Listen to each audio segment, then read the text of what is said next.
सभी को विजिबल है ये स्क्रीन?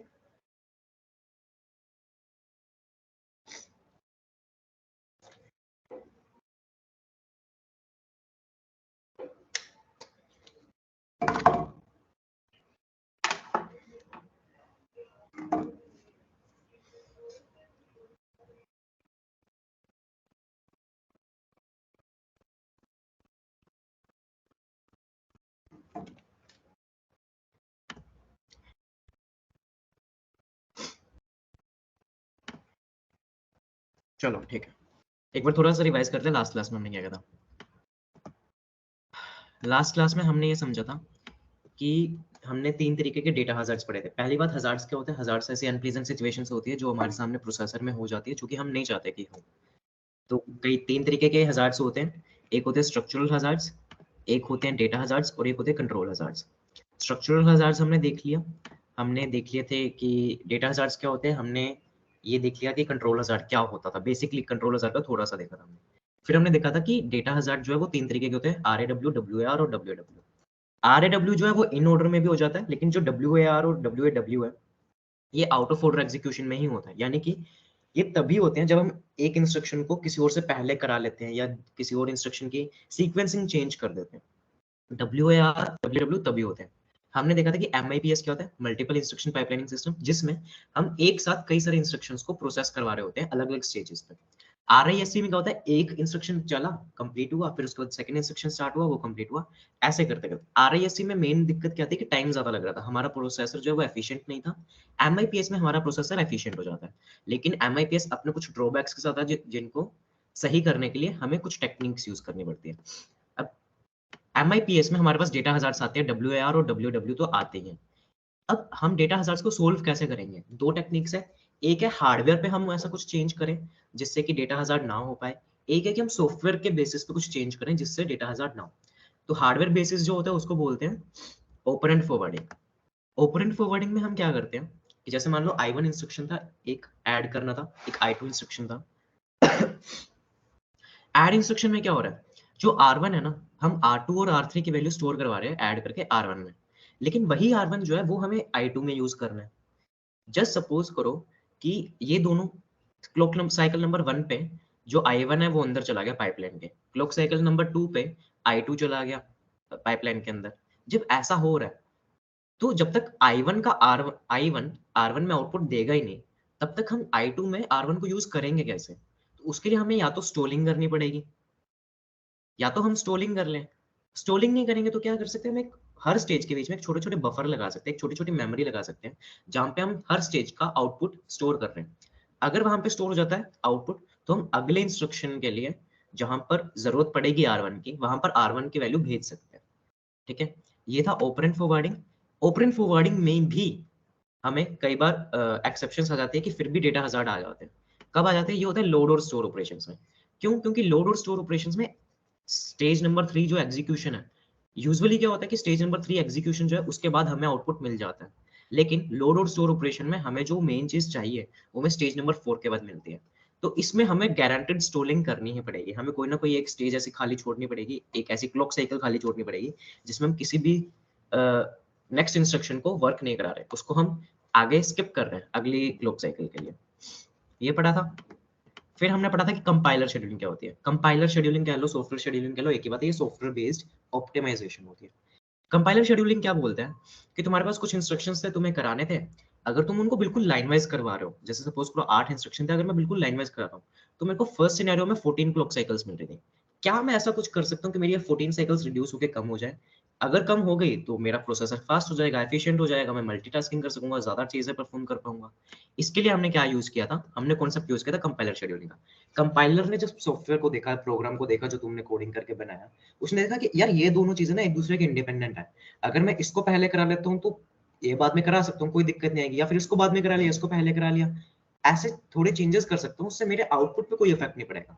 इंटरनल प्रोसेसेस जरूर हो रही है, कोई पहले और कोई बाद में, लेकिन आउटपुट मेरा हमेशा सेम रहेगा। इस चीज को बोलते हैं कंपाइलर शेड्यूलिंग। तो हमने देखा कि अगर कंपाइलर ने शेड्यूल कर दिया, हमने इंस्ट्रक्शंस को कुछ इस तरीके से अरेंज किया कि जहां हमें 14 क्लॉक साइकिल्स लग रही थी, अब हमें सिर्फ 12 क्लॉक साइकिल्स लग रही है वहां पे। तो basically rearrangement of instructions by compiler to reduce the number of clock cycles required to perform a task is called compiler scheduling. ठीक है, ये था लास्ट क्लास का।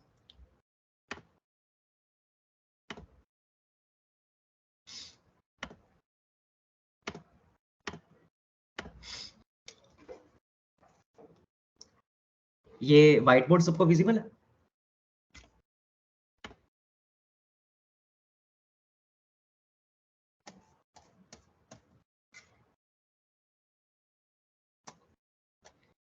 ठीक है, बाकी लोगों को विजिबल है व्हाइट बोर्ड?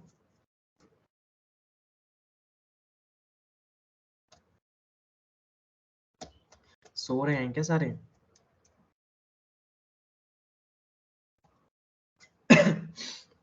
उठ जाओ भाई, एग्जाम है 10 दिनों में। चलो, आज क्या है, आज हम थोड़ा सा चेंज करेंगे। थोड़ा सा तुम्हें थोड़ा सा रिकैप दे देता हूँ। आज क्या डेट है? 18 है। अच्छा, अभी तक जो भी मैंने पढ़ाया है, वीक 1 और वीक 2 पढ़ाया है मैंने। वीक 1 और वीक 2 का जो कंटेंट था, जो उनके सिलेबस था, वो तुम्हें थ्योरेटिकल लगा या कैसा लगा? रिप्लाई करके बताओ। मतलब कि इंटरेस्ट बन रहा था उसमें ज्यादा, या बस ये था कि हाँ यार सीओए का एग्जाम है इसलिए पढ़ना है? जेन्युइन इंटरेस्ट बना उसमें? थ्योरेटिकल? आयुष, यस का मतलब क्या समझूं मैं? मजा आया? ओके। सिया, तुम तो आई अभी हो, 2 दिन पहले तो ज्वाइन किया तुमने कोर्स।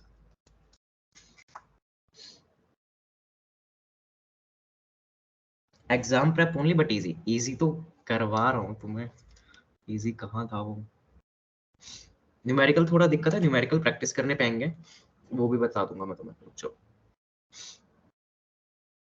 ठीक है ठीक है ठीक है, वेरी गुड। अब देखो ऐसा है, मेरा इंटरेस्ट नहीं बन रहा।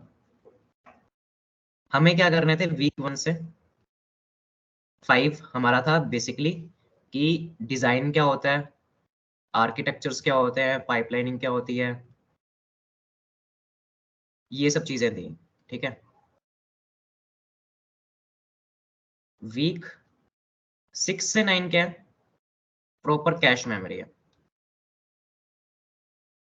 हमने वीक 1 और 2 कवर कर लिए हैं। ठीक है, 3 और 4 और 5 बचे हैं। ये जो है, ये बहुत ज्यादा इंटरेस्टिंग वाला टॉपिक है। ये थोड़ा मेरे को थ्योरेटिकल ज्यादा लगता है, जिसमें एग्जांपल्स ढूंढने में थोड़ी मुश्किल होती है, पढ़ाने में भी टाइम लगता है। वीक 6 to 9 जो है ना, इसके लिए तुम्हें सिर्फ वीक 1 और वीक 2 की नॉलेज चाहिए थी। अगर तुम खुद से भी पढ़ रहे हो और वीक 1 और 2 तुम पढ़ चुके हो, तो तुम डायरेक्टली वीक 6 से स्टार्ट कर सकते हो, तुम्हें कोई दिक्कत नहीं आने वाली है। तो आज हम वीक 6 स्टार्ट करेंगे, वीक 7, 8, 9 करेंगे। ये लगभग 5 दिन में चारों वीक्स कंप्लीट हो जाएंगे। ठीक है, छोटे छोटे वीक्स हैं, और कॉन्सेप्ट्स बिल्कुल कॉन्सेप्ट्स वाला, थ्योरी ज्यादा है नहीं तो वो जल्दी हो जाएंगे। उसके बाद हम वापस 3, 4, 5 वीक पे आएंगे। ये ऐसा चेंजेस क्यों कर रहा हूँ मैं? क्योंकि ये जो वीक 6 to 9 है बहुत ज्यादा इंटरेस्टिंग है। अभी प्रेशर थोड़ा कम है एग्जाम का, तो इंटरेस्ट बना रहेगा तो मजे आएंगे करने में। लास्ट में जब प्रेशर ज्यादा बढ़ जाएगा, तो जो इंटरेस्टिंग नहीं भी है 3, 4 और 5 वीक, तो हम उसको कर पाएंगे। ठीक है, वो अंदर हमारे सबकॉन्शियसली हो जाता है। वीक 6 to 9 करेंगे। आज मैं वीक 6 स्टार्ट कर रहा हूँ। तुम्हें थोड़ा थोड़ा होमवर्क भी दूंगा ताकि तुम साथ साथ प्रैक्टिस कर सको। लास्ट में ऑब्वियसली तुम्हारे पास असाइनमेंट्स भी आएंगी, सैम्पल पेपर भी बना के दूंगा। थोड़ा थोड़ा साथ में करोगे तो तुम्हारा कॉन्फिडेंस बढ़ेगा। ठीक है, कैश मेमोरी क्या होती है? कैश मेमोरी से स्टार्ट करते हैं।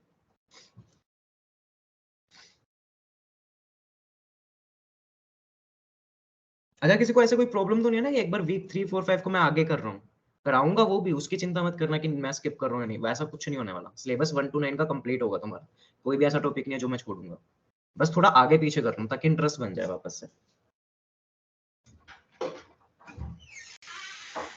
नो दिक्कत, वेरी गुड।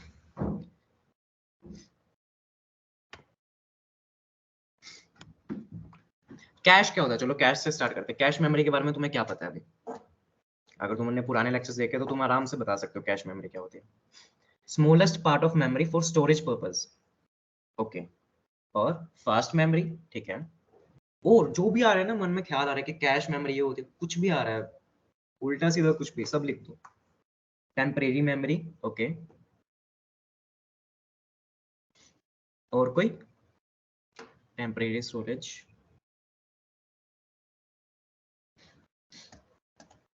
अच्छा, फास्टेस्ट मेमोरी कौन सी होती है हमारे सिस्टम में? सबसे फास्ट?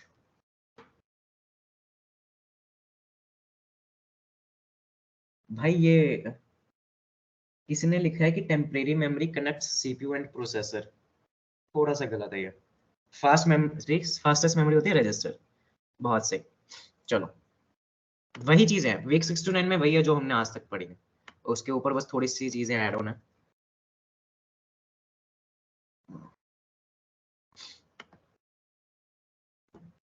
देखो वापस से देखते हैं कि सिस्टम होता कैसा है।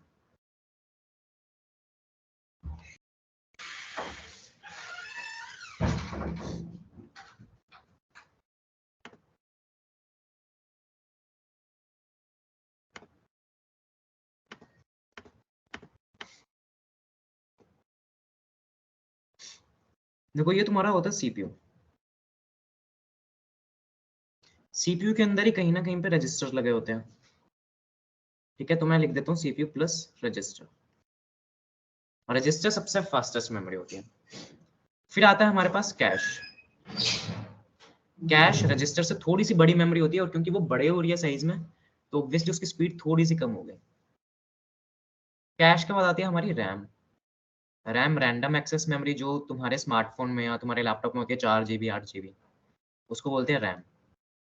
फिर जो होती है सबसे बड़ी मेमोरी, सबसे मेन मेमोरी, जिसमें तुम अपने मूवीज को स्टोर करते हो, गाने वाने स्टोर करते हो, उसको बोलते हैं एसएसडी बोल लो, डिस्क स्टोरेज बोल लो, हार्ड ड्राइव भी बोल सकते हो, एचडीडी, हार्ड डिस्क ड्राइव। ठीक है, वो मेन मेमोरी होती है। एक चीज देखना, रजिस्टर्स जो होते हैं केबी की यूनिट्स में होते हैं। मान लो कि हो सकते हैं 4 KB का हो जाए, 16 KB के, ऐसे रजिस्टर्स होते हैं। हो सकता है 256 KB हो जाए, मतलब ये केबी की रेंज में चलते हैं। कैश जो है वो एमबी की रेंज में चलेंगी। एमबी कितने की, मतलब 2 MB, 2 से 8 MB के बीच मान लो, लगभग कैश की रेंज आती है। रैम जो होती है वो तुम्हारी होती है 4 GB से लगभग लगभग 16 GB तक की यूजुअली। एचडीडी जो होती है वो 256 GB से 1 TB तक भी हो जाती है। तो देखो जैसे जैसे साइज बढ़ रहा है ना, वैसे वैसे स्पीड कम हो रही है चीजों की। हम क्या चाहते हैं, हमें पता है कि सीपीयू जो है ना, वो सीपीयू बहुत फास्ट होता है हमारा। लेकिन अगर सीपीयू को कोई चीज चाहिए, और जस्ट इमेजिन करो कि यहाँ पे ना तो बीच में कैश होता ना रैम होती, सीपीयू को कांटेक्ट करना पड़ता सीधा इससे। तो सीपीयू तो बहुत फास्ट है, सीपीयू ने फटाफट उसको बोला कि मेरे को ना ए बी और सी निकाल के दो अपने आप में से। अब इसको मिला एबीसी, लेकिन ये स्लो मेमोरी है, ये ढूंढेगी ए कहाँ है, बी कहाँ है, सी कहाँ है, फिर वो प्रोवाइड करवाएगी सीपीयू को। तो भले ही सीपीयू जितना मर्जी फास्ट था, लेकिन सीपीयू डिपेंडेंट है अभी इस मेमोरी पे, तो सीपीयू की स्पीड अपने आप कम हो जाएगी। जब तक एबीसी देगी नहीं है मेमोरी सीपीयू को, तब तक वो परफॉर्म करेगा कैसे? तो फिर सीपीयू की इतनी फास्ट स्पीड होने का मतलब ही क्या हुआ, फायदा ही क्या हुआ? इसके लिए हम क्या करते हैं, हम छोटी छोटी मेमोरीज और बनाते हैं। हमने क्या किया, एचडीडी से रैम बनाई, छोटी कर दी एक मेमोरी।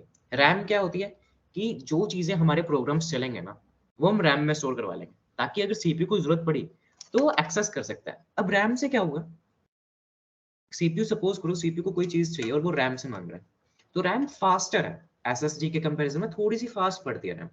तो सीपीयू की स्पीड बहुत ज्यादा थी, लेकिन रैम की स्पीड एसएसडी से थोड़ी सी ज्यादा है। तो पहला जो सिनेरियो था उसमें तो बहुत ही कम एफिशिएंसी मिल रही थी हमें सीपीयू की। सीपीयू भले ही फास्ट था, बट वो प्रोसेस कर ही नहीं पा रहा था, क्योंकि उसको एबीसी टाइम से मिल ही नहीं रहे थे।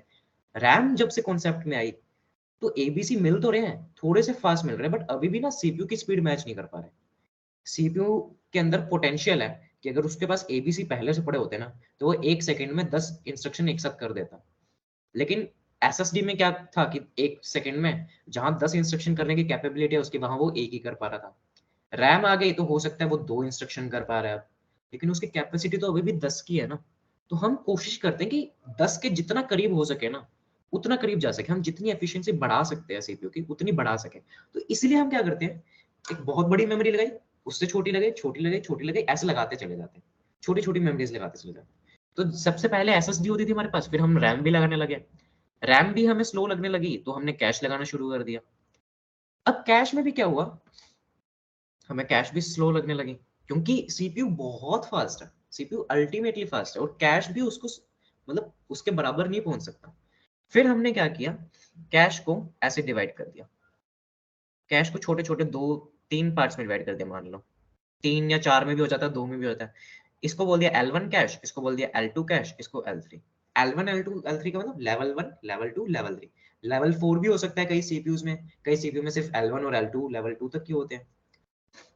इनका क्या काम होता है? L1 जो होता है वो छोटा होता है, L2 L1 से बड़ा और L3 L2 से बड़ी। अब सेम वही कॉन्सेप्ट चल रहा है, हम मेमोरी छोटी करते जा रहे हैं ताकि सीपीयू की स्पीड को मैच कर सके। अब देखो, अगर मैं भूल जाऊं कि मेरे पास सीपीयू है और रजिस्टर है, अब मेरे पास 5 तरीके की मेमोरीज है, L1 cash, L2 cash, L3 cash, RAM और ये हार्ड ड्राइव तुम्हारी। अब इनमें से बताओ सबसे फास्ट स्पीड किसकी होगी?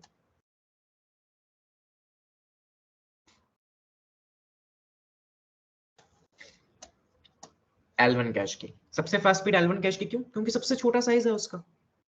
ठीक है, हम ऐसा भी कर सकते हैं इन फ्यूचर की L4 ले आए, L5 ले आए। अब एक डाउट आ सकता है तुम्हारे कि हम ऑब्वियसली कितनी भी छोटी कर सकते हैं कैश मेमोरी को, हम 2 MB की सबसे छोटी कैश मेमोरी क्यों रख रहे हैं?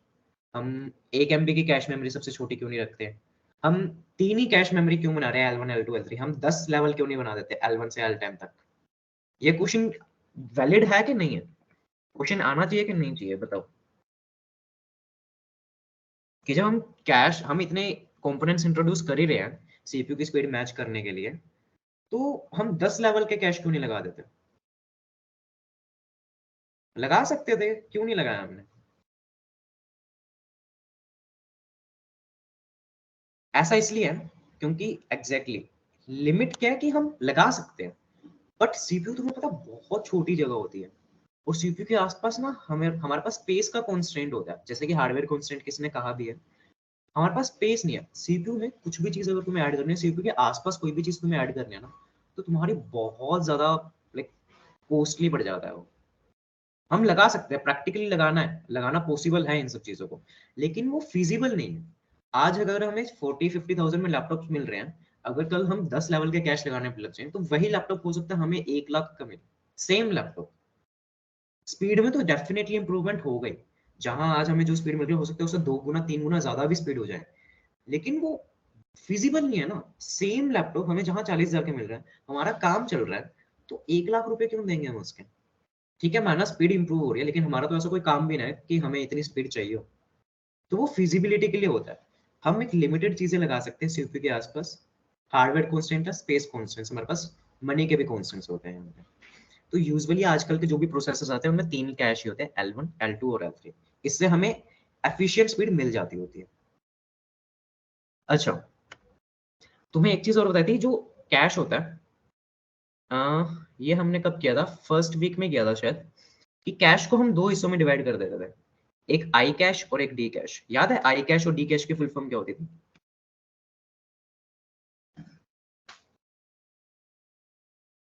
साउंड्स लाइक आप जो बात कर रहे हो सुनने में अच्छे, प्रैक्टिकल नहीं है। एग्जैक्टली 10 लेवल के कैश सुनने में बहुत अच्छे लगते हैं, प्रैक्टिकल नहीं है।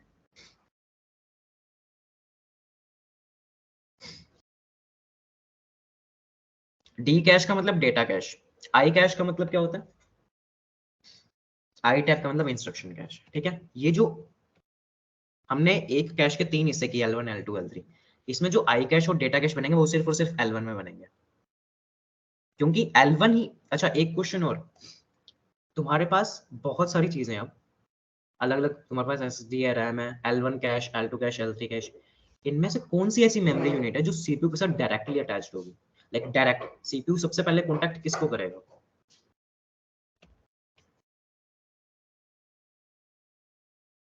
L1 कैश को। ठीक है, तो इसीलिए सिर्फ और सिर्फ L1 कैश में ही हम डेटा कैश और इंस्ट्रक्शन कैश बनाते हैं। अब क्या प्रॉब्लम है, तुम्हें पता है कि अगर हमारे पास एसएसडी जो है सबसे बड़ी, इसमें हमारे पास बहुत सारा डेटा पड़ा है, बहुत सारा डेटा पड़ा है, इसमें से कुछ लिमिटेड डेटा हम रैम में भेज देते हैं, जिसपे हम अभी काम कर रहे हैं। जैसे अभी तुम्हारे सामने एमएस टीम्स चल रहा है, तो तुम्हारे फोन ने या तुम्हारे लैपटॉप ने क्या किया, एमएस टीम्स जो मेन बड़ी वाली मेमोरी में पड़ा था उसको रैम में भेज दिया। रैम में क्यों? ताकि इजीली एक्सेसिबल हो जाए, उसकी जो भी चीजें सीपीयू को चाहिए वो सीपीयू आराम से उठा सके। रैम क्या करती है, जो अभी सीपीयू को पूरा का पूरा एमएस टीम्स अभी नहीं चाहिए, अगर तुम्हारे एमएस टीम्स में और भी फंक्शंस हैं जो अभी काम के ही नहीं है, तो वो सीपीयू को नहीं चाहिए। जैसे हमने स्टार्टिंग में वीक 1 में था कि हमारी चैट एनेबल नहीं हो रही थी, तो चैट का काम ही नहीं था, जब चैट एनेबल ही नहीं हो रही है, तो तब क्या किया रैम ने, जो इंपॉर्टेंट चीजें हैं वो कैश में भेज दी, जो इंपॉर्टेंट नहीं है वो रैम ने खुद के अंदर रख ली कि कल को अगर जरूरत पड़ी तो मैं प्रोवाइड करा दूंगा, लेकिन अभी तुम्हें जरूरत नहीं है, क्योंकि कैश छोटी मेमोरी है, रैम बहुत बड़ी मेमोरी है, तो डेटा तो लिमिटेड ही जा सकता है ना कैश के अंदर, जितना साइज है कैश का। इसलिए सिर्फ और सिर्फ जो इंपॉर्टेंट चीजें हैं वो कैश में जाएगी। अब कैश भी 3 तरीके का है, तो L3 भी डिसाइड करता है कि L2 के पास क्या जाना चाहिए। वो और इंपॉर्टेंट चीजें देखता है कि और क्या-क्या इंपॉर्टेंट है। L2 देखता है कि और सबसे ज्यादा इंपॉर्टेंट क्या है, वो L1 के अंदर जाता है। तो ये समझो कि सीपीयू का डायरेक्ट कॉन्टैक्ट L1 के साथ है।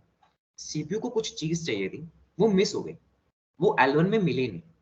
यूजुअल केसेस में क्या होता है कि एल्गोरिदम्स इतने स्मार्ट होते हैं कि L1 में वो चीज मिल जाती है, L1 कैश में। अगर वो L1 में नहीं मिली, तो L1 कॉन्टैक्ट करेगा L2 को। वो देखेगा कि भाई तेरे पास है, L2 बोलेगा हाँ है, तो वो L2 से L1 में आएगी, फिर L1 सीपीयू को दे देगा। जस्ट सपोज करो कि L1 ने L2 को कांटेक्ट किया कि भाई तेरे पास है वो चीज, तो L2 कहता कि नहीं मेरे पास नहीं है। फिर L2 जाएगा L3 के पास, L2 L3 से पूछेगा भाई तेरे पास है, तो L3 कहेगा नहीं मेरे पास भी नहीं पड़ी है वो चीज। L3 जाएगा रैम के पास कि तेरे पास है, तो रैम में मोस्टली लाइक 100% सिनेरियो मान के चलो कि रैम में वो चीज मिल जाएगी। नहीं मिली तो रैम एसएसडी के पास जाएगी, उसमें तो 100% गारंटेड ही है कि मिलेगी मिलेगी वो चीज। तो ऐसे ऐसे हायरार्की चलती है। सीपीयू ने कांटेक्ट किया L1 को, L1 ने किया L2 को, L2 ने L3 को, L3 रैम के साथ कांटेक्ट करेगा, रैम जो है वो मेन मेमोरी जो डिस्क स्टोरेज है उसके साथ कांटेक्ट करेगी। ठीक है, अब इसको थोड़ा टेक्निकल तरीके से लिखते हैं।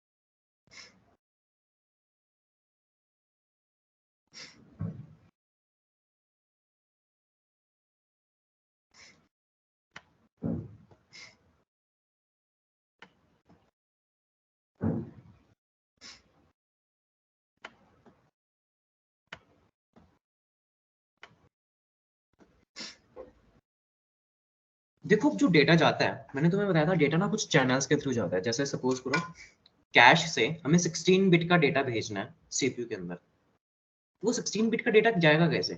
जो सीपीयू है और जो कैश है, उन दोनों के बीच में 16 बहुत पतली पतली वायर्स होंगी, हर एक वायर एक अलग बिट भेजेगी, तो वो सारे बिट्स कलेक्ट होंगे सीपीयू में जाके। बना देता हूँ, ये सीपीयू है। जस्ट सपोज करो कि सीपीयू एक बारी में 4 बिट्स ले सकता है।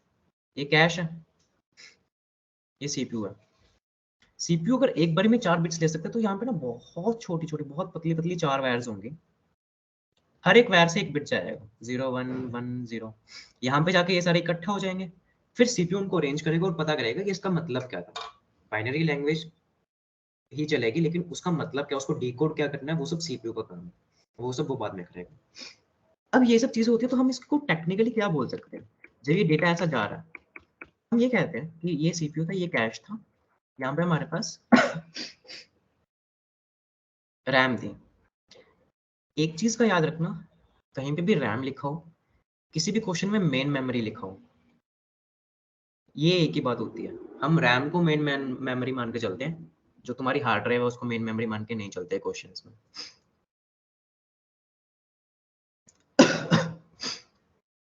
अब कैश से एक बारी में जो डेटा जा रहा है ना सीपीयू को, उसको हम बोलते हैं वर्ड्स। 4 वर्ड्स हो सकते हैं एक बारी में जाए, हो सकता है एक बारी में एक ही वर्ड जाए। और जो रैम से जाता है डेटा कैश में एक बारी के अंदर, वो होता है ब्लॉक। अब ये ब्लॉक और वर्ड्स होते हैं। वर्ड्स के बारे में तुम्हें थोड़ा आइडिया दे चुका हूँ। वर्ड्स क्या होता है कि सपोज करो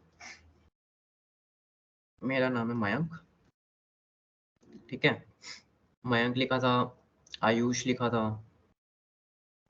राघव लिखा था, मोहित लिखा था, हम्म, चलो ये 4 नाम लिखे थे, ठीक है। अगर मैं बोल रहा हूँ कि ये चारों मिला के एक वर्ड बनाते हैं, इसको लिटरल मीनिंग में मत लेना कि मयंक आयुष राघव मोहित एक अलग ही नाम बन रहा है। जस्ट सपोज करो कि ऐसा आर्किटेक्चर डिफाइन किया गया जहाँ पे मयंक आयुष राघव मोहित ये 4 जो अलग अलग चीजें हमें दिख रही है, ये चीजें हैं। अगर ये चारों मिलके हमें, हम इसको बोलते हैं कि ये एक वर्ड बना, तो हम इसको सीपीयू के अंदर भेज रहे हैं एक वर्ड को, तो हम बोलेंगे कि सीपीयू एक बारी में एक वर्ड एक्सेप्ट कर रहा है। अगर सपोज करो ऐसे ही टोटल 4 होते हैं और हम चारों एक बारी में सीपीयू के अंदर भेज पा रहे हैं, तो हम बोलते हैं कि सीपीयू एक बारी में 4 वर्ड्स को एक्सेप्ट करता है। तो बेसिक यूनिट क्या है जो सीपीयू एक्सेप्ट कर रहा है, वो है वर्ड्स। मिनिमम एक वर्ड एक्सेप्ट करेगा सीपीयू एक बारी में, एक से कम नहीं हो सकता। ऐसे नहीं कह सकते कि तुम भाई मैंने तो खाली ना सिर्फ मयंक मयंक भेज दिया, ऐसा नहीं हो सकता। जाएगा तो पूरा ही जाएगा उठ के, या जाएगा ही नहीं। ठीक है, हो सकता है एक बारी में 4 चले जाए, हो सकता है एक बारी में 2 जाए, वो डिपेंड करता है कि हमारा आर्किटेक्चर कैसे डिफाइंड है।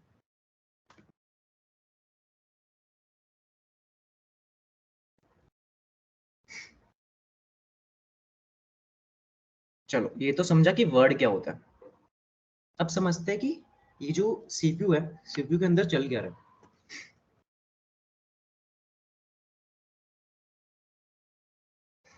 ये तुम्हारा सीपीयू बनाया मैंने, इसके अंदर होते हैं रजिस्टर्स, तुम्हें पता है। ठीक है, जैसे सपोज करो कि ये 4 रजिस्टर है, सीपीयू के अंदर 4 रजिस्टर्स है ये, और एक रजिस्टर एक बारी में लेता है 4 बाइट्स। जस्ट सपोज करो एक बारी में एक रजिस्टर 4 बाइट्स लेता है, इसको हम बोल रहे हैं कि 1 वर्ड, क्योंकि मिनिमम क्वांटिटी 1 वर्ड है। अब यहाँ पे 4 तुम्हें दिख रहे हैं एक साथ, 4 रजिस्टर्स जनरल पर्पस वाले दिख रहे हैं, इसका मतलब कि मैं एक बारी में 4 वर्ड्स भेज सकता हूँ सीपीयू में। तो टोटल कैपेसिटी क्या होगी मेरे सीपीयू की, 4 वर्ड्स होगी टोटल कैपेसिटी।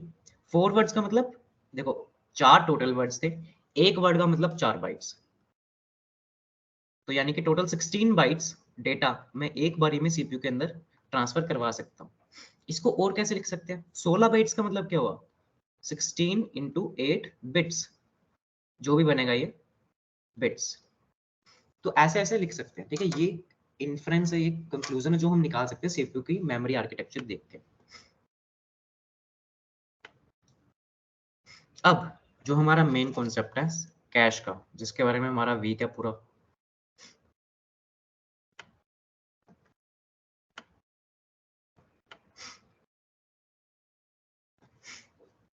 कैश का मेमोरी आर्किटेक्चर क्या होता है। ये कैश है,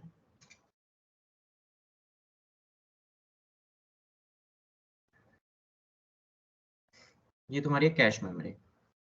कैश मेमोरी के अंदर ये होता है, बहुत सारे ना ऐसे ब्लॉक्स होते हैं अलग अलग, ये ऐसे लाइंस बनी पड़ी है, इसके अंदर जाके डेटा इकट्ठा होगा। ठीक है, ऐसी बहुत सारी लाइंस होती है, मैंने तो थोड़ी बनाई है, चलो और बना लेते हैं।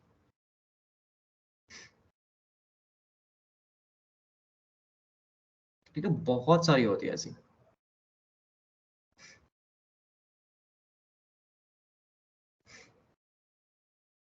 अब इस एक लाइन को बोलते हैं 1 लाइन और 1 ब्लॉक। लाइन और ब्लॉक का मतलब सेम ही है।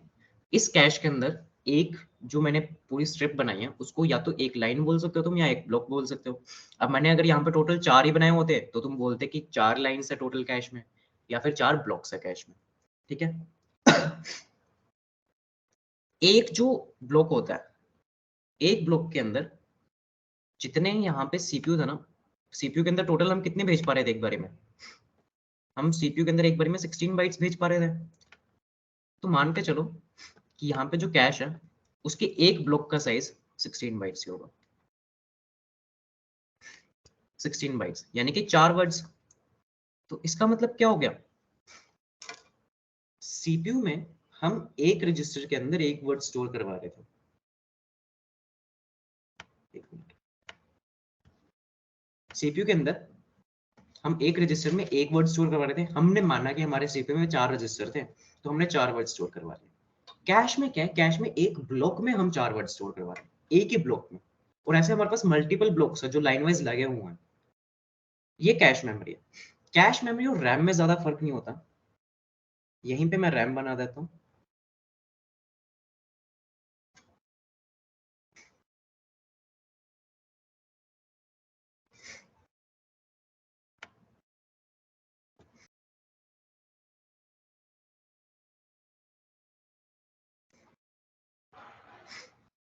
ये रैम है, इसके अंदर भी ऐसे बहुत सारे ब्लॉक्स होंगे।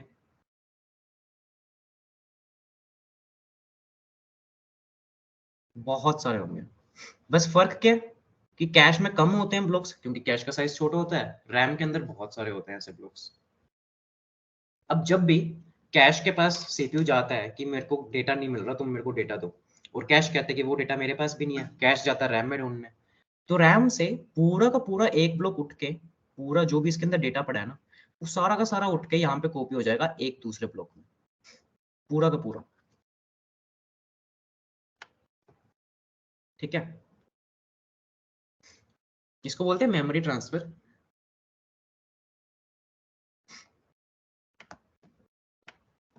अब वापस देखते हैं, चलो। ये है सीपीयू, ये है तुम्हारी कैश, ये है तुम्हारी रैम। सीपीयू और कैश के बीच में किन का एक्सचेंज होता है? वर्ड्स का। कैश और रैम के बीच में किन का एक्सचेंज होता है? पूरे के पूरे ब्लॉक्स का। पूरी की पूरी एक लाइन उठ के जाती है।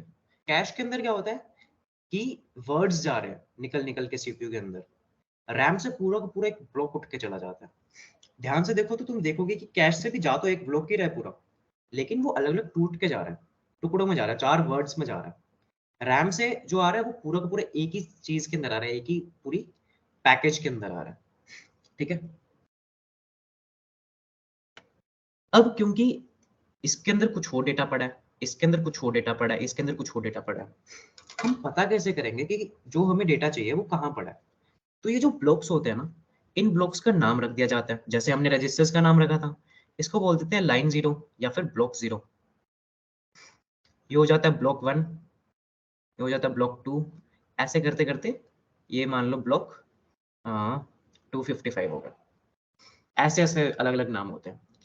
सेम नामकरण जो कर रहे हैं हम यहाँ पे कैश में भी कर सकते हैं। इसको बोल देंगे ब्लॉक 0, ब्लॉक 1, ब्लॉक 2, ये सब चीजें कर सकते हैं। ये नाम क्यों होते हैं? क्योंकि सीपीयू ने जो एड्रेस दिया है, सीपीयू एड्रेस उसी तरीके से बना के देता है, उसको पता है कि कहाँ पे मिलेगी वो चीज। अब वो चीज ढूंढेंगे कैसे हम? ढूंढेंगे ऐसे जब हमें वो एड्रेस पता हो कि वो चीज हमें मिलेगी कहाँ पे। जैसे सपोज करो तुम्हें कोई पोस्ट भेजनी है, और जो पोस्टमैन है वो जा रहा है, तो उस पे तुम कॉलोनी का नाम तो लिखोगे ना कि मेरे को इस कॉलोनी के अंदर पोस्ट भेजनी है, तो पोस्टमैन डायरेक्टली उस कॉलोनी में जाके देखा कि हाँ इसके अंदर मेरे को कौन सा घर देखना है। वैसे ये होता है कि रैम के अंदर हमने हर एक ब्लॉक को, हर एक स्ट्रिप को एक अलग नाम दिया है। अगर कोई भी डेटा हमें फैच करना होगा तो हमें पता होगा कि वो B5 से है, B50 से है, B31 से है, तो हम B31 में जाके ही चेक करेंगे। ठीक है, ये हो गया मेमोरी का कंसेप्ट।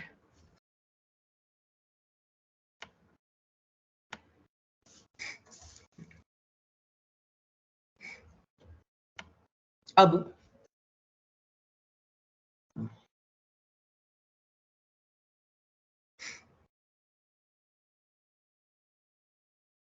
हम्म, ये सीपीयू,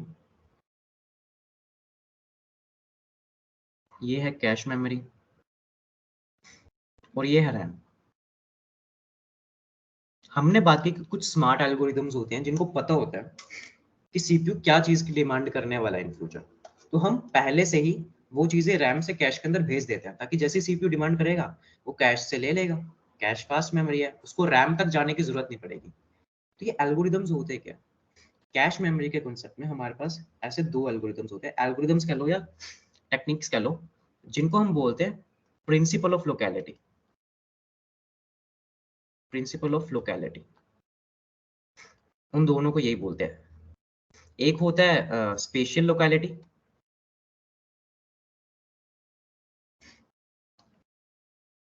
एक को बोलते हैं टेम्पोरल लोकेलिटी।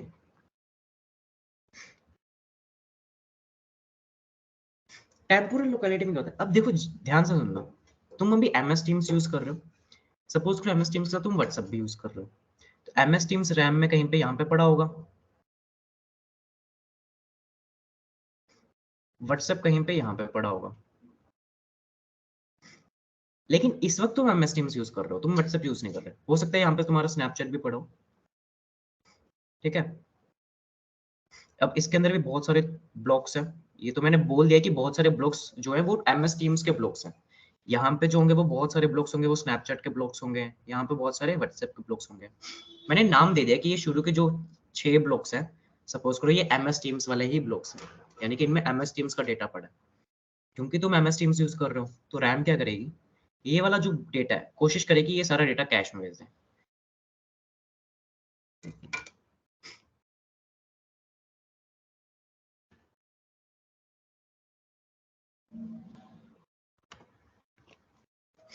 कैश के अंदर भेज देगी।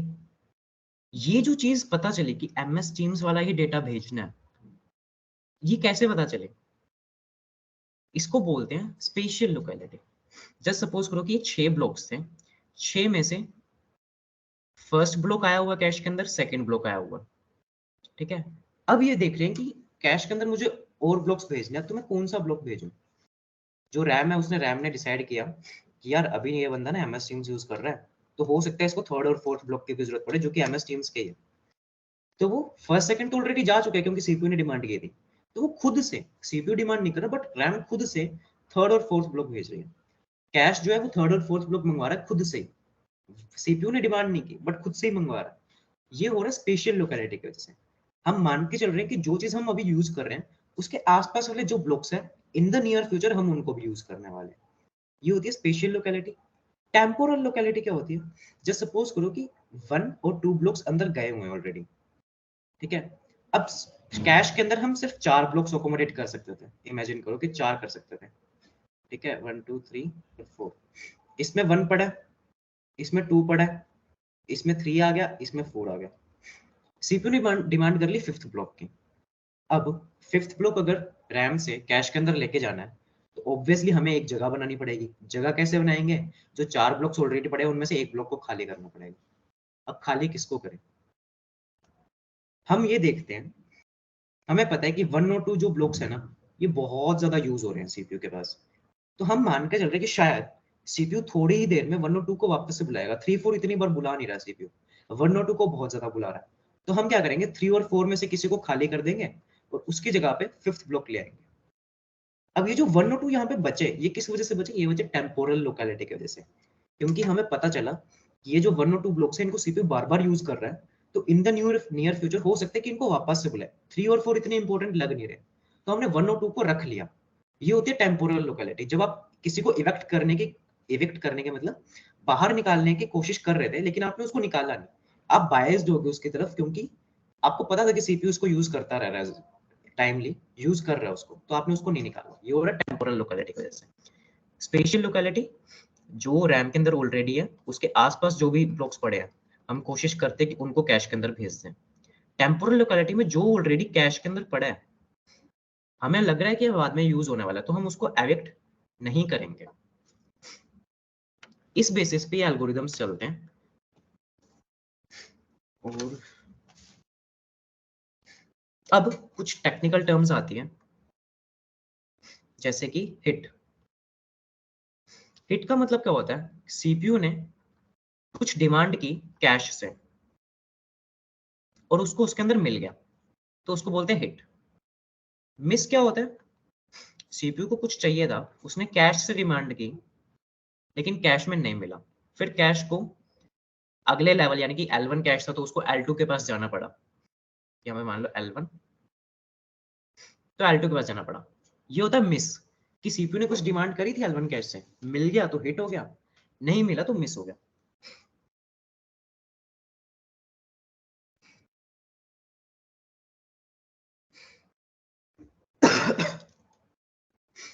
अब इसी से रिलेटेड और टर्म्स भी है।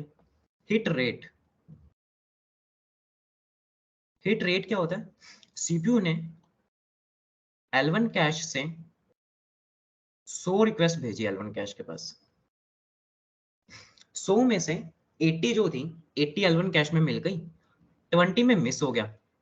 तो हम ये बोलेंगे कि जो 80 एक्सेप्ट हुई, तो 80 एक्सेप्ट हुई और टोटल 100 थी, तो यानी कि 0.8, ये हो गया हिट रेट। क्योंकि 20 मिस हुई थी, तो 20/100 यानी कि 0.2, ये हो गया मिस रेट। ठीक है, ये 4 टर्म्स हैं, इनके ऊपर ये न्यूमेरिकल्स में आती रहती हैं, हो सकता है इनकी डेफिनेशन पे भी कुछ क्वेश्चन बन जाए। फिर होता है एक हिट टाइम।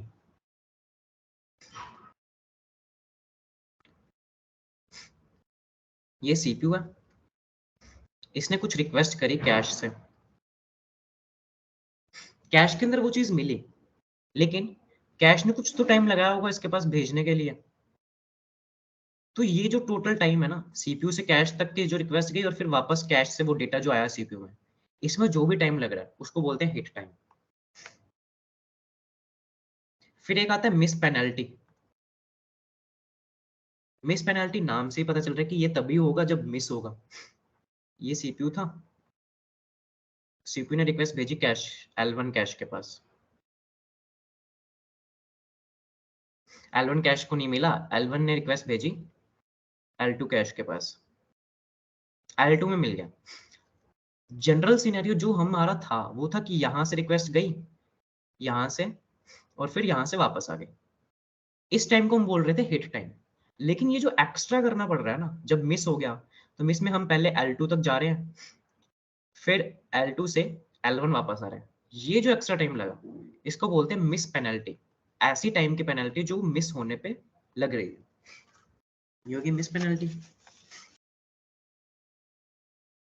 अब एक चीज फिर से और समझते हैं, ये थोड़ी टेक्निकल टर्म्स थी, उसके बाद थोड़ा सा टॉपिक और आगे बढ़ाते हैं।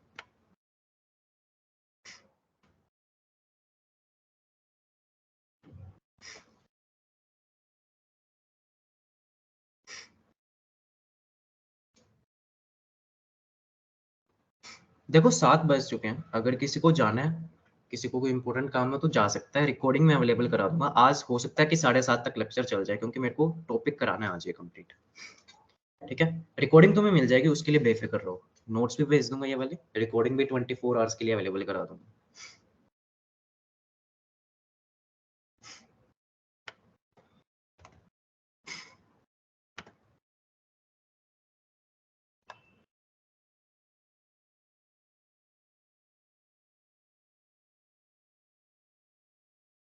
स्पेशियल टेम्पोरल एक बार रिपीट कर दूं।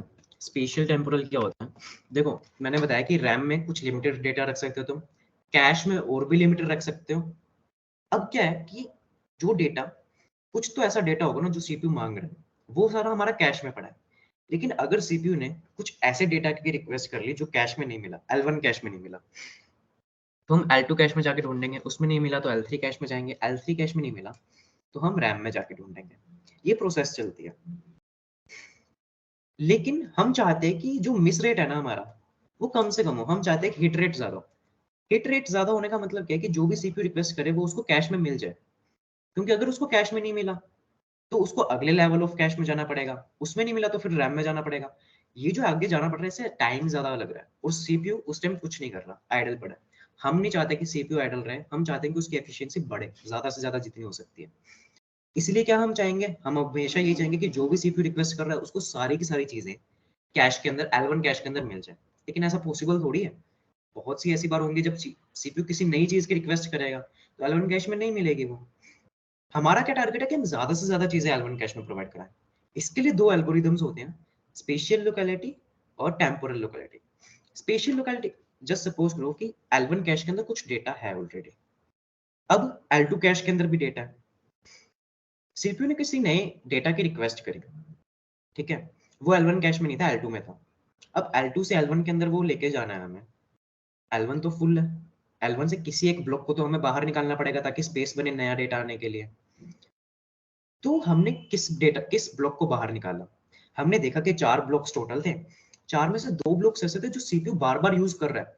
तो अगर आज मैं उसको बाहर निकाल दूंगा तो अगली रिक्वेस्ट में सीपीयू वापस उसको मांग लेगा, फिर मेरे को वापस लाना पड़ेगा। तो ये ओवरहेड हो जाती है मेरे को ज्यादा टाइम लगेगा, मैं इतनी मेहनत क्यों करूं?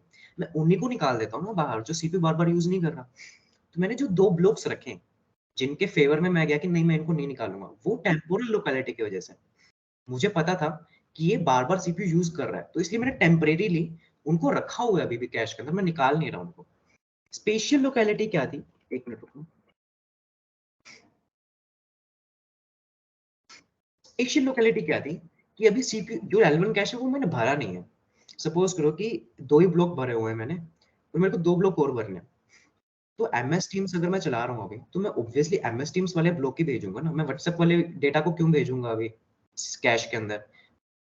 सीपीयू अगर कल को मेरे से मांगेगा तो हाई प्रोबेबिलिटी है, बहुत अच्छे खासे चांसेस है कि वो MS Teams का ही डेटा रिक्वेस्ट करेगा, WhatsApp का डेटा रिक्वेस्ट नहीं करेगा।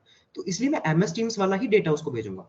ये जो मैं सोच के रख रहा हूँ अंदर से कि यार सीपीयू जो है वो फ्यूचर में MS Teams के डेटा की ही डिमांड करेगा, ये स्पेशल लोकेलिटी की वजह से। स्पेशल की मतलब जो ऑलरेडी 1 से 6 तक ब्लॉक्स थे MS Teams थे, 1-2 ब्लॉक ऑलरेडी गए हुए थे, मैंने कहा चलो 3 और 4th ब्लॉक भी भेज देता हूँ, शायद सीपीयू इनकी डिमांड कर ले। अगर सीपीयू ने डिमांड कर ली तो मेरे लिए इजी रहेगा, उसी टाइम सीपीयू को मिल जाएगा, मेरे तक कैश जो L1 कैश है उसको L2 कैश तक आने की जरूरत ही नहीं पड़ेगी। इसको बोलते हैं स्पेशियल लोकेलिटी।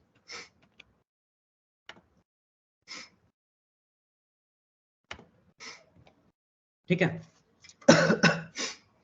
अभी क्या बताने वाला था मैं तुम्हें नेक्स्ट। अच्छा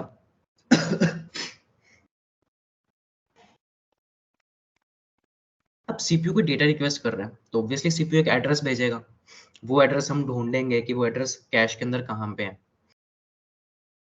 तो पहले ना कैश को अच्छे से बना के चलते हैं। मैं बना रहा हूँ, एक बना रहा हूँ, कितने बिट्स की कैश बना, 128 बाइट्स की ना कैश मेमोरी बना रहा हूँ मैं अभी। 128 बाइट्स की एक्चुअल कैश मेमोरी दिखती कैसे, थोड़ा सा पेशेंस रखना है, तो तुम पुराना रिवाइज कर सकते हो।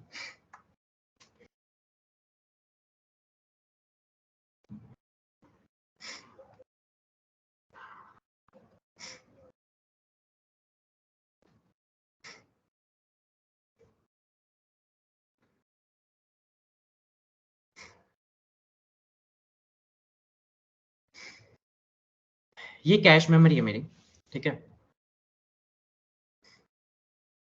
अगर सीपीयू कुछ रिक्वेस्ट कर रहा है, ध्यान से सुनना इस बात को, इसके अंदर सपोज करो कि टोटल ये मेमोरी है मेरी 128 बाइट्स की, और एक ब्लॉक जो है वो मेरा मान लो 4 बाइट्स का है, ठीक है। इसका जो स्पेस है वो 4 बाइट्स है एक का। तो मेरे पास टोटल कितने ब्लॉक्स हो जाएंगे ऐसे, 128/4, ऐसे मेरे पास 32 ब्लॉक्स हो जाएंगे, ठीक है। ये मैंने ब्लॉक 0 बनाया, ये ब्लॉक 1 बना दिया, ऐसे बहुत सारे होंगे। और ये हो गया, ये हो गया मेरा block number 31, block number 1, block number 0। ऐसे टोटल 32 ब्लॉक्स है मेरे, क्योंकि 128 बाइट्स की मैंने टोटल कैश मेमोरी बनाई है और 4 बाइट्स का एक ब्लॉक है, ठीक है। जस्ट सपोज करो सीपीयू ने रिक्वेस्ट भेजी कि मेरे को ना ए ढूंढ के दो, ए कुछ वेरिएबल था, कोई एड्रेस था, ए ढूंढ के दो।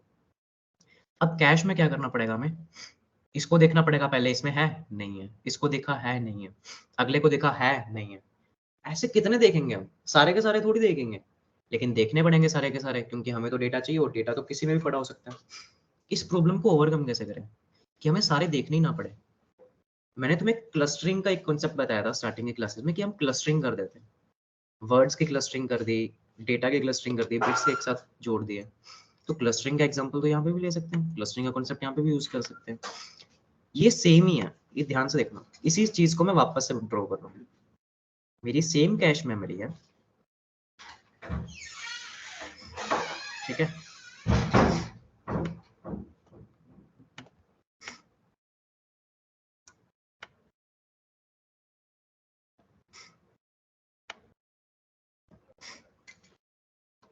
सेम कैश मेमोरी है।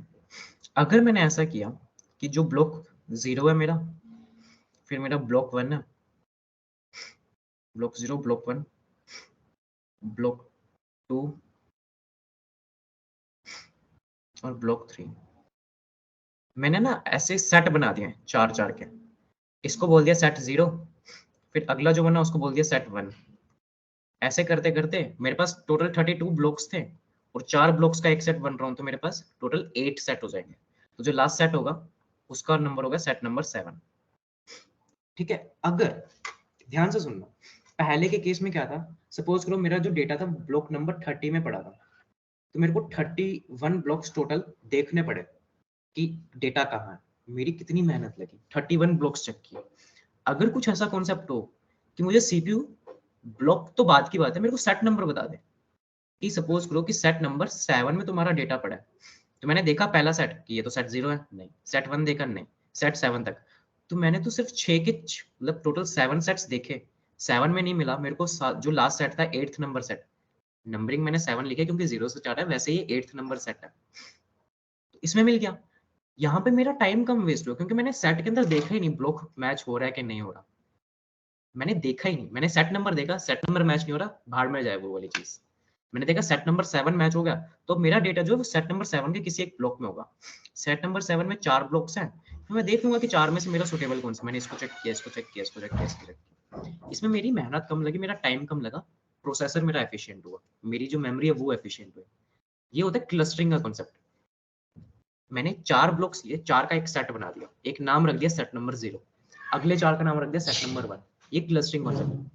अच्छा, अब हो सकता है मैं 2 के सेट बना लूं, हो सकता है मैं 8 के सेट बना लूं, कितने के भी कर सकते हैं। कैश मेमोरी जो डिजाइन कर रहा है उस पर डिपेंड है कि वो कितने ब्लॉक्स का एक सेट बना रहा है, उसको बोलते हैं सेट एसोसिएटिविटी।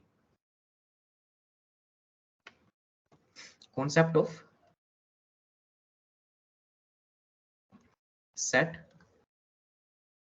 एसोसिएटिविटी। 3 तरीके की एसोसिएटिविटीज हो सकती है। एक होता है डायरेक्ट मैप्ड कैश,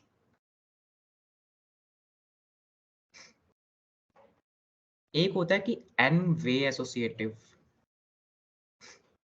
कैश,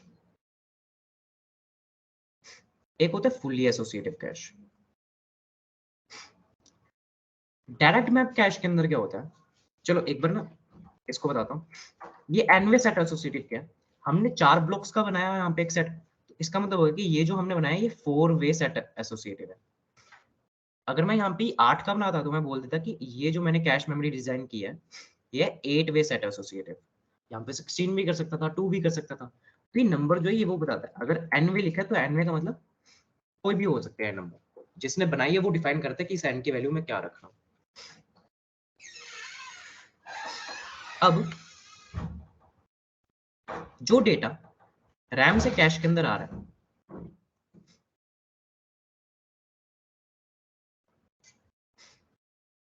ये है कैश,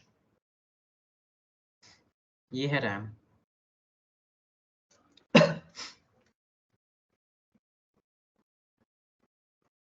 रैम से कुछ तो डेटा आएगा जो कैश के अंदर आएगा।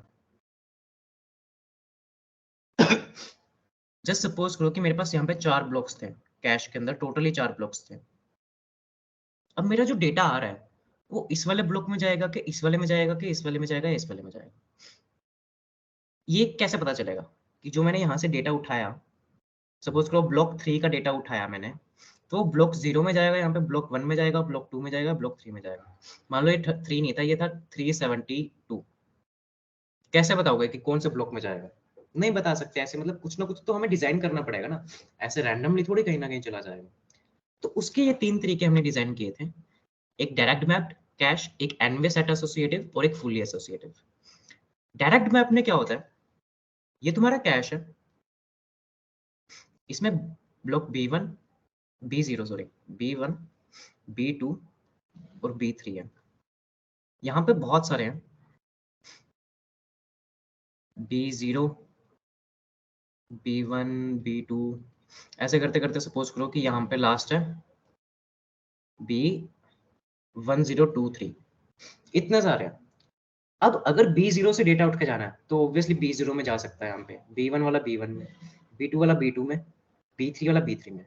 अब B4 वाला कहाँ जाएगा, हम B4 वाले को 0 में भेज देते हैं, फिर B5 वाले को इधर, B6 B7, फिर वापस से B8 B9 B10 B11, ऐसा कर सकते हैं।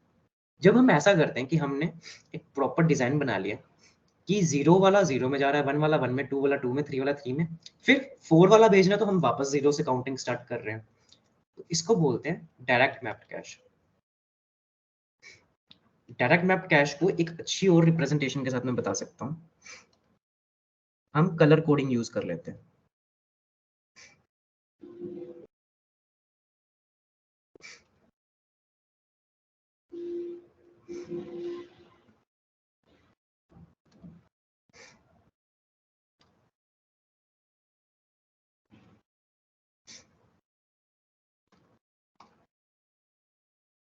देखो हमने क्या किया, पूरी की पूरी रैम को ना 4 अलग अलग कलर्स में डिवाइड कर दिया।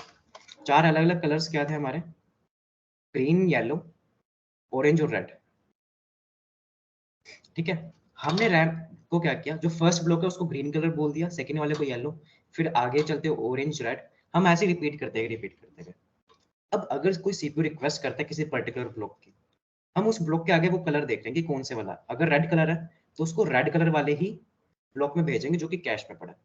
जब ऐसा करते हैं तो उसको डायरेक्ट मैप कैश बोलते हैं, कि वो प्रॉपर डायरेक्ट मैपिंग हो गई है कि ये वाला उठ के यहीं पर ही जाएगा और कहीं नहीं जा सकता। अब दूसरी, ये डायरेक्ट मैप्ड है। एक होता है सेट एसोसिएटिव, जो कि हमने पढ़ा four way set associative, four way set associative. इसमें क्या है, तुम्हारे पास वही कैश है, लेकिन इसमें चलो इसको 2 मान लेते हैं, थोड़ा इजी रहेगा, टाइम कम लगेगा एक्सप्लेन करने में। 2 वे है तो यानी कि 2 ब्लॉक्स का एक सेट बनाया हुआ है मैंने, 2 ब्लॉक्स का एक सेट, ये एक सेट है। वैसे मैंने कई सारे बना रखे हैं सेट, ठीक है, ऐसे और भी होंगे सेट मेरे पास। सपोज करो कि 3 सेट थे मेरे पास, इसमें भी वही है, कलर कोडिंग का इस्तेमाल सेम यहाँ पे जाएगा। लेकिन यहाँ पे क्या, हमने कलर किस चीज का रखा है, जो प्रॉपर सेट है और जो बड़ा वाला सेट है इसका कलर रखती है। अगर ग्रीन कलर का कोई ब्लॉक है तो वो ग्रीन कलर वाले सेट में जाएगा, येलो कलर का है तो वो येलो कलर वाले में जाएगा।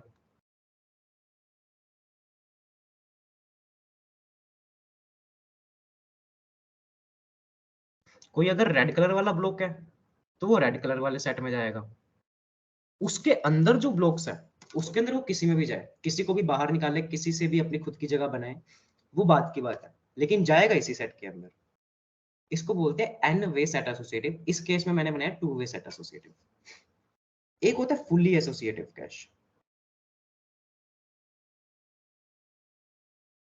फुल्ली एसोसिएटिव कैश के अंदर क्या होता है, ये तुम्हारी कैश मेमोरी है, ये तुम्हारी रैम है, जो डेटा तुम्हें चाहिए वो कहीं पे भी डाल के रख दो इसके अंदर, किसी को भी बाहर निकालो, किसी को भी अंदर डालो, कोई फर्क नहीं पड़ता, कहीं पे भी ला के रख दो मेमोरी को, वो होती है फुल्ली एसोसिएटिव।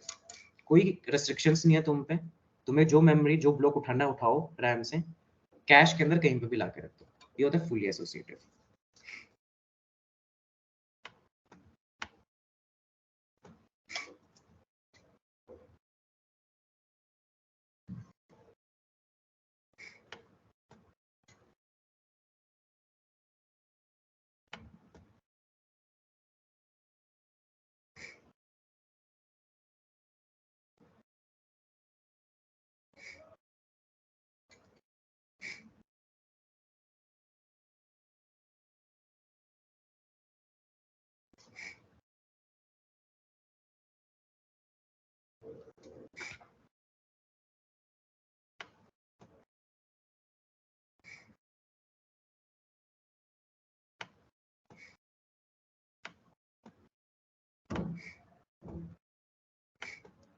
अच्छा, अब सीपीयू कोई एड्रेस दे रहा है कैश को कि मेरे को ये एड्रेस चाहिए, वो किसी ना किसी तरीके से देता है।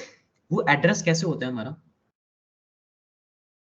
ये कैश मेमोरी है तुम्हारी, कैश मेमोरी का डिजाइन बता रहा हूँ अभी तुम्हें होता कैसे है। ये मेरा सेट 0 था, सेट 0 में सपोज करो कि मेरे पास 2 ब्लॉक हैं, 2 ब्लॉक, तो एक बिट ऐसे पड़ा होता है, ये बिट्स बना रहा हूँ मैं, बिट्स का मतलब या तो 0 आएगा या 1 आएगा।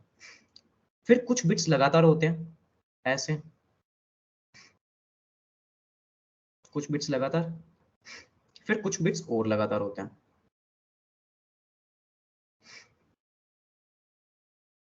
ये मैंने बनाया ब्लॉक 0, ये मैंने बनाया ब्लॉक 1। वैसे ही सेट 1 जो होगा उसमें सेम कहानी होगी, ब्लॉक 2 बोलेंगे उसको और ब्लॉक 3 बोलेंगे, ऐसे कुछ बिट्स होते हैं।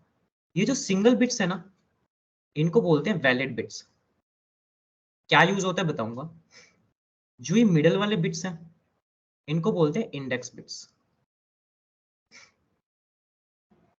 और जो लास्ट वाले बिट्स हैं इनको बोलते हैं डेटा बिट्स। सॉरी, ये इंडेक्स बिट्स नहीं है, इनको बोलते हैं टैग बिट्स। अब सीपीयू कोई एड्रेस देता है, सीपीयू जो एड्रेस देता है उसमें क्या होता है, कुछ बिट्स होते हैं, फिर कुछ और बिट्स भी होते हैं,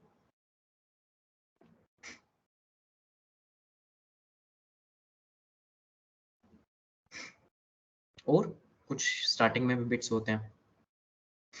3 पार्ट्स में डिवाइड होता है। सबसे पहले कैश के पास ये पूरा का पूरा एड्रेस गया। ये जो पूरा एड्रेस है, ये बिट्स के फॉर्म में, ये बाइनरी नंबर्स हैं, ये कैश के पास गया। कैश क्या करेगा, ये बीच वाले बिट्स देखेगा। इनसे क्या पता चलेगा उसको कि जो मेरे को डेटा देना है सीपीयू को, वो सेट 0 को बिलोंग करता है, या सेट 1 को करता है, या सेट 2 को करता है। यानी कि बीच वाले जो बिट्स है वो बताएंगे कि कौन सा सेट नंबर है जिसके अंदर से सीपीयू को डेटा चाहिए। ये वाले जो बिट्स हैं, ये बताते हैं कि उस पर्टिकुलर सेट के अंदर तुम्हें B0 चाहिए था या B1 चाहिए था। अगर सेट 1 आता तो पूछता कि B2 चाहिए तुम्हें या B3 चाहिए।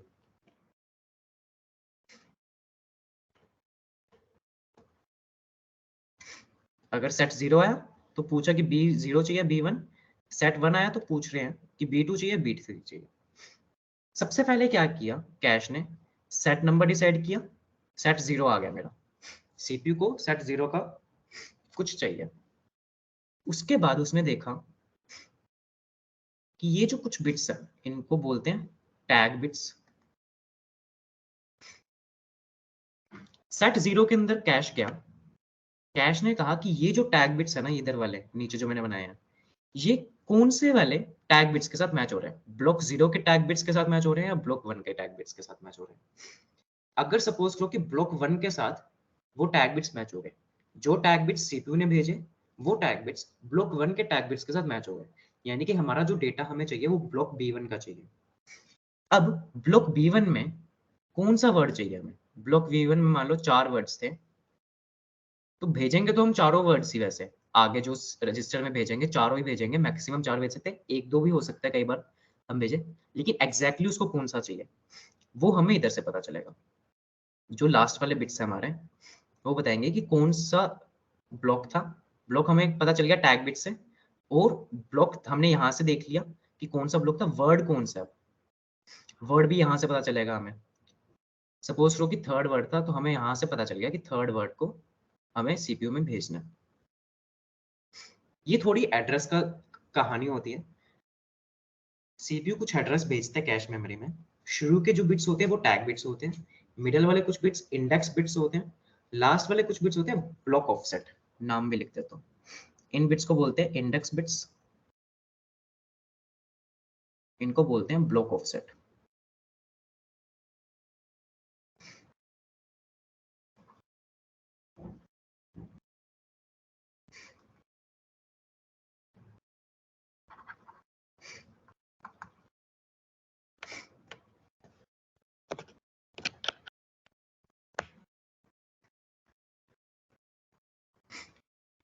एक मिनट।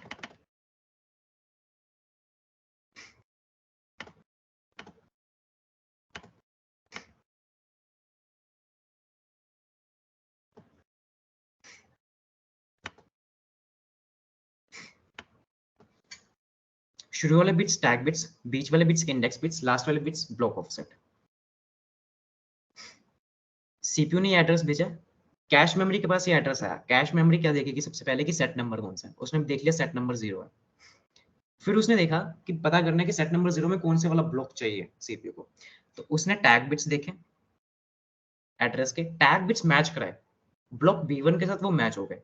अब B1 में बहुत सारा डेटा पड़ा है, B1 में से कौन सा डेटा सीपीयू को चाहिए, यानी कि कौन सा वर्ड सीपीयू को चाहिए, वो पता चलेगा इन लास्ट वाले ब्लॉक ऑफसेट वाले बिट्स से। ठीक है।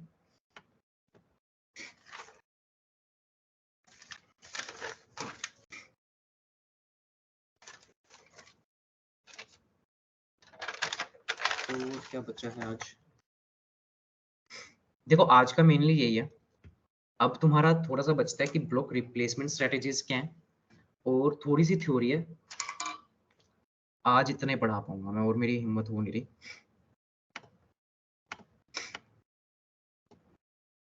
इसमें से कुछ डाउट हो तो पूछ लो।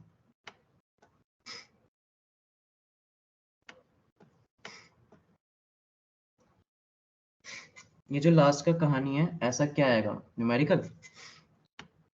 एक्चुअल में तुम्हारे पास न्यूमेरिकल आएगा कि तुम्हें पूरा एड्रेस दे रखा होगा। अब तुम्हें पता करना है कि वो कौन से वाले सेट से बिलोंग करता है वो एड्रेस, यानी कि कैश कौन से वाले सेट को निकाल के देगा सीपीयू को, कौन से वाले सेट के कौन से वाले ब्लॉक को देगा, उस ब्लॉक के अंदर कौन से वाले वर्ड को देगा। इस पर न्यूमेरिकल्स बनते हैं।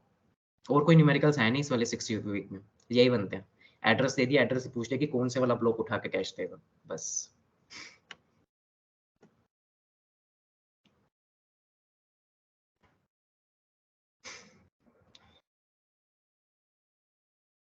ऑफसेट का मीनिंग क्या होता है?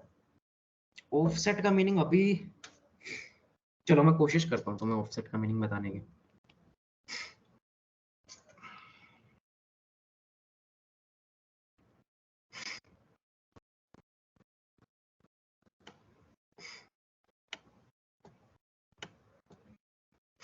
ऑफसेट का मतलब होता है कि ये मेरा पूरा ब्लॉक था जो मैंने यहाँ पे बनाया हुआ है, कितने छोड़ रहा हूं मैं वर्ड्स ताकि मैं अपने डिजायर्ड वर्ड पे पहुंचूं। तो इस जब ऐसा करते हैं तो बोलते हैं कि हम ऑफसेट कर रहे हैं।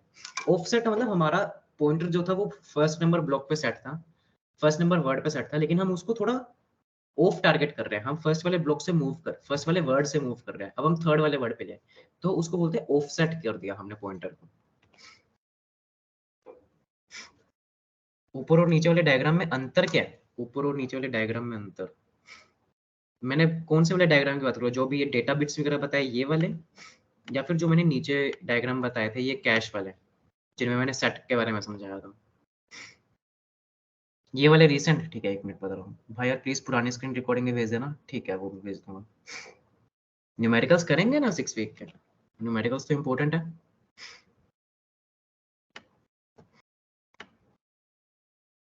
एक छोटा सा न्यूमेरिकल कर लेंगे, 2-3 मिनट ही लगेंगे।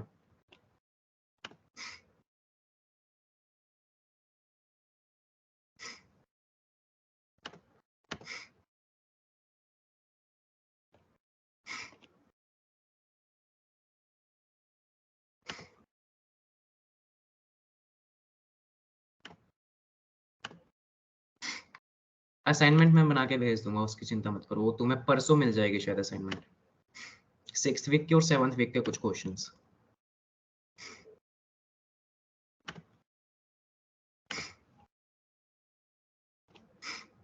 तुम्हें ये क्वेश्चन दिख रहा है?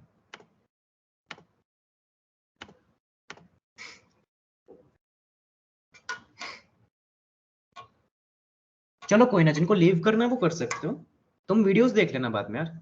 एक ही क्वेश्चन करा रहा हूँ, ज्यादा क्वेश्चन करा भी नहीं रहा, एक बार देख भी सकते हो थोड़ी देर ना। छोटा सा क्वेश्चन है, बहुत इजी है, इसको करोगे तो मजे आ जाएंगे। देखो क्वेश्चन क्या कह रहा है, क्वेश्चन कह रहा है कि टोटल मेरे पास 32 KB का कैश था। डायरेक्ट मैप लिखे, अभी इस क्वेश्चन में जरूरत नहीं है। 32 KB का कैश था। 32 KB का मतलब क्या होगा? 32 × 1024 बाइट्स। 1024, 32 को हम लिख सकते हैं 2 की पावर 5, और 1024 को लिख सकते हैं 2 की पावर 10। तो टोटल हमारे पास इतने बाइट्स हो गए, इनको ऐड करेंगे तो टोटल इतने बाइट्स हो गए, मल्टीप्लाई करते हैं तो पावर से ऐड हो जाती है ना। टोटल हमारे पास इतने बाइट्स हो गए कैश के। अब ये बोल रहे हैं कि एक जो कैश का एक ब्लॉक जो है वो 64 बाइट्स का। 64 का मतलब 2 की पावर 6 का। टोटल मेमोरी जो है, टोटल कैश जो है, ये हमारा टोटल कैश है, इसका टोटल है 2 की पावर 15 बाइट्स। अब इसमें कुछ छोटे छोटे ऐसे ब्लॉक्स बने हुए हैं, ठीक है, छोटे छोटे ब्लॉक्स हैं। एक ब्लॉक के अंदर 64 बाइट्स आ सकते हैं, यानी कि 2 की पावर 6 बाइट्स। तो टोटल ब्लॉक्स निकाल लेते हैं हम एक बार। टोटल ब्लॉक्स क्या होंगे? टोटल ब्लॉक्स निकालने हो, टोटल ब्लॉक्स कह लो तो cache size divided by block size into associativity. ये फॉर्मूला कोई ऐसा है नहीं है, बस बनाया ही है बातों बातों में, क्योंकि ऐसी कैलकुलेशन है। कैश साइज क्या है? 2 की पावर 15। ब्लॉक साइज क्या है? 2 की पावर 6। एसोसिएटिविटी क्या है? कितने एसोसिएटिव है इसमें? इन्होंने बोला direct map cash. Direct map cash का मतलब होता है वन वे एसोसिएटिव, जिसका कोई सेंस नहीं है, बस वन वे बोलते हैं। तो इंटू वन कर दिया हमने, ठीक है। तो हमारे पास टोटल कितना आ गया? 2 की पावर 9 ब्लॉक्स आ गए। अब ये पूछ रहे हैं कि give the address of the starting byte of the first word in the block that contains the address 0x7245E824। मुझे लग रहा है आज ये वाला हो नहीं पाएगा। 7245E824। देखो, तो चलो इतना बता देता हूँ थोड़ा सा लास्ट में कि इसको कन्वर्ट कैसे करना। 4 को तुम कैसे लिख सकते हो? जो मैंने तुम्हें बताया था हेक्साडेसिमल से बाइनरी में कन्वर्जन होती है। 4 को तुम लिखोगे 0100। 2 को कैसे लिखोगे? 0010। वैसे 8 को कैसे लिखोगे? 8 को लिखना होगा तो 1001। वैसे ई को क्या लिखोगे? ई क्या होता है? 14 नंबर होता है। 14 का मतलब नहीं, ये 1000 होगा।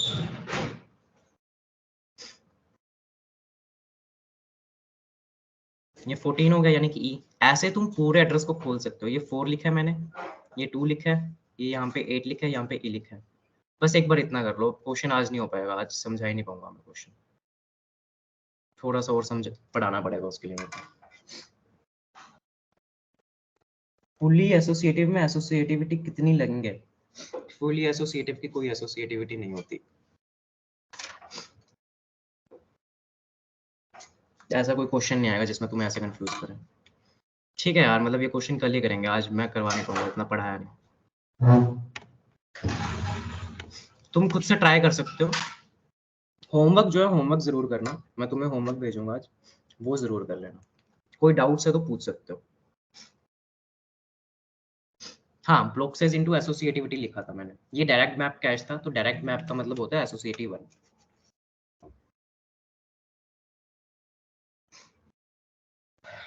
टैग बिट्स एंड ऑल वाला डायग्राम बता देता हूँ।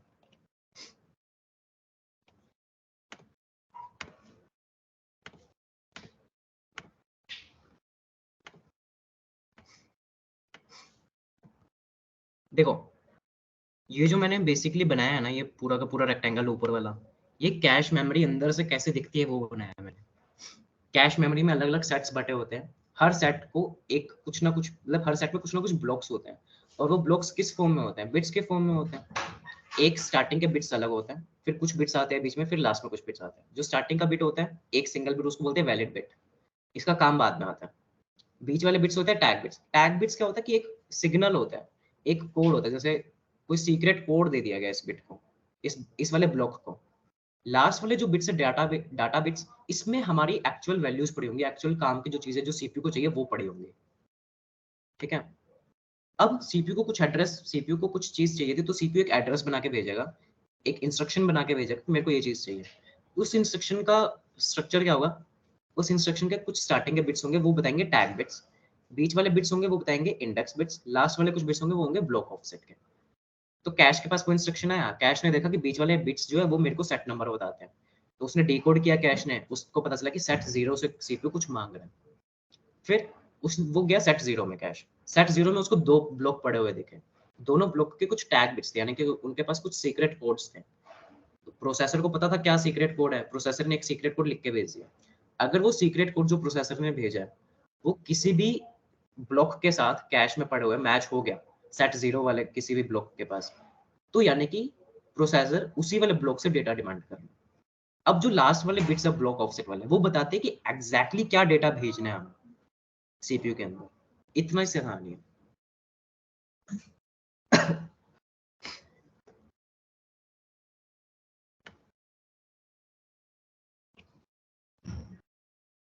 ठीक है। एसोसिएटिविटी का मतलब कि एक सेट के अंदर कितने ब्लॉक्स हैं, बस इतना ही होता है एसोसिएटिविटी का मतलब। जब डायरेक्ट कैश होता है तो उसके अंदर कोई सेट ही नहीं होता, तो उसमें हम मान के चलते हैं कि one set equals to one block.